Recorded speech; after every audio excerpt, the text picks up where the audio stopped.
Okay, genuine question. Does anyone remember this book?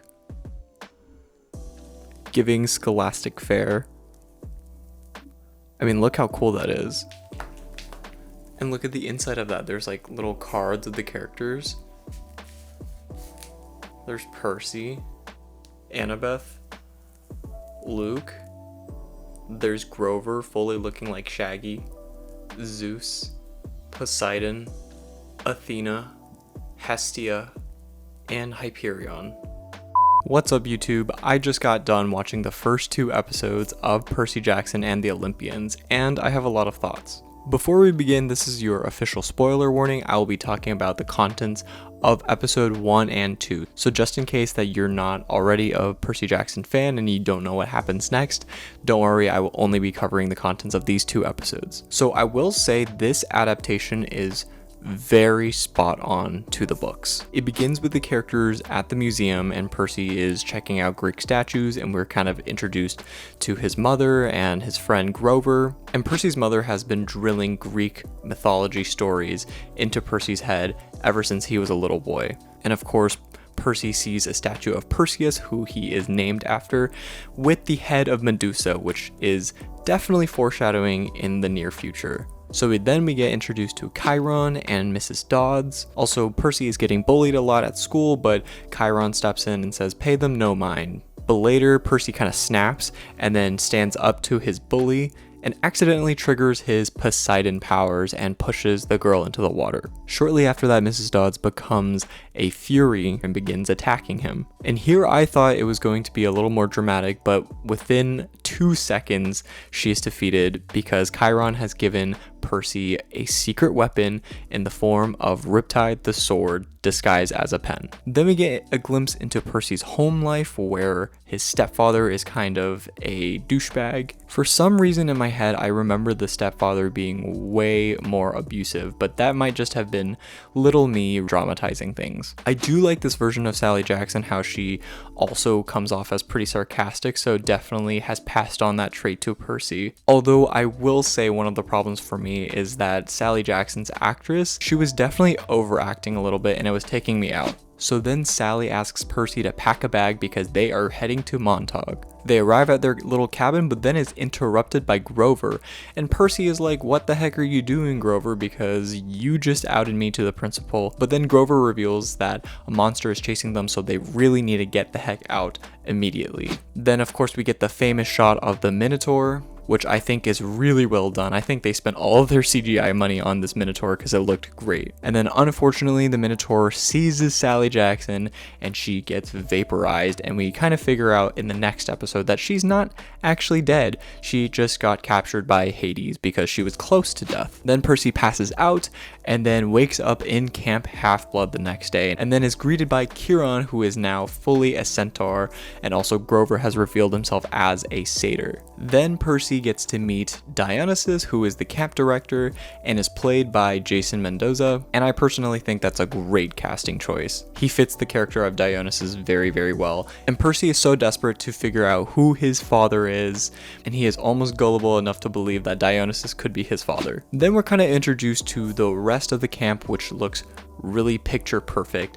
This is exactly how I imagined what Camp Half-Blood looked like in my head as a little kid, so I'm very happy that they got this right. I do have to call out the CGI on Chiron though. It looks a little interesting. They were definitely trying to hide it a lot because they were just doing upper body shots of Chiron, so they didn't have to spend too much time looking at his horse body. Then Percy is sent to the Hermes cabin because that is where unclaimed kids go, and that's where he gets to meet Luke. Now, just in case any of you are not familiar with Percy Jackson's story, I'm not going to spoil anything, but Luke is going to be a very, very important character moving forward, so definitely pay attention to him. Then we see Grover talking to this forest nymph, and this is where he discovers that Percy's mom is actually not dead. Later on, we also meet Clarice, who is perfectly cast. She has so much attitude that embodies Clarice perfectly. Also, a neat little detail is Clarice was wearing camo pants, which is pretty book accurate. Then we kind of see a hilarious training montage where Percy is trying to figure out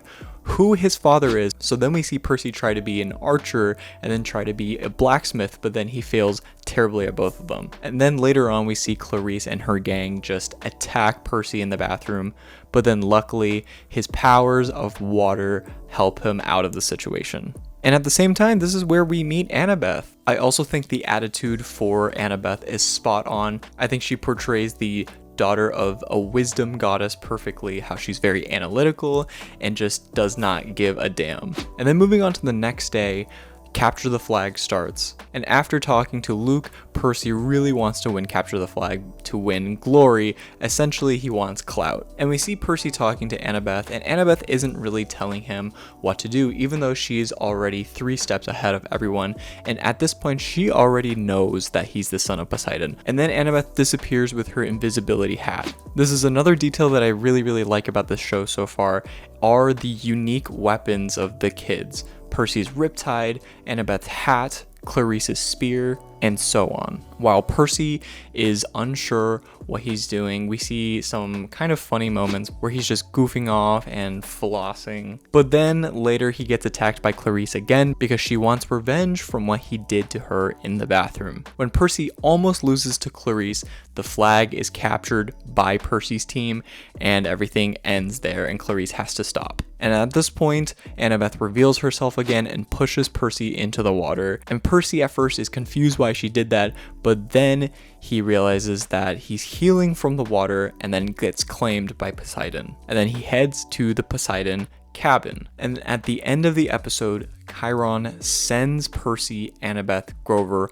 on their first quest to retrieve the stolen lightning bolt, which they believe is in the hands of Hades in the underworld right now. So there is a lot to like about this series so far. The actors are so adorable and very charming, and I think they do a really good job playing these characters true to who they are. I also think the little visual details of the show also will definitely make fans of Percy Jackson happy. I do have a couple things I have a little bit of an issue with. In some parts the CGI looks kind of wonky, but I can't really ding it too much because I'm sure they have a limited budget. And my second thing is, I think this show is definitely made for kids. Even though I grew up on Percy Jackson and I'm a huge Percy Jackson fan, I think I am past the age of really enjoying the jokes and the humor at this point. It doesn't necessarily feel like what I felt watching Harry Potter for the first time as a kid, but that doesn't necessarily mean this won't be that experience for younger kids now who are experiencing Percy Jackson for the first time. And I don't know, I'm not speaking for everyone. Maybe there are adults that are experiencing Percy Jackson like this for the first time, and that's good enough for them. To me though, right now it's just a little too kiddie for my taste. But who knows, obviously they're going to try to do all 5 books of Percy Jackson, so by then maybe the tone will be much darker. But on the other hand, it was never as dark as Harry Potter, so I'm completely fine with that. I will definitely stay tuned to this, even though I might not be grappling towards this like I did with Harry Potter. But overall, these first 2 episodes were definitely a good introduction back into the world of Percy Jackson, and I'm very excited to see what comes next. But what did you guys think? How do you feel about the casting choices? What are your thoughts on the CGI so far? And make sure you subscribe so you don't miss out on my future reviews of these episodes. And as always, I will see you guys in the next video. Peace out, everyone.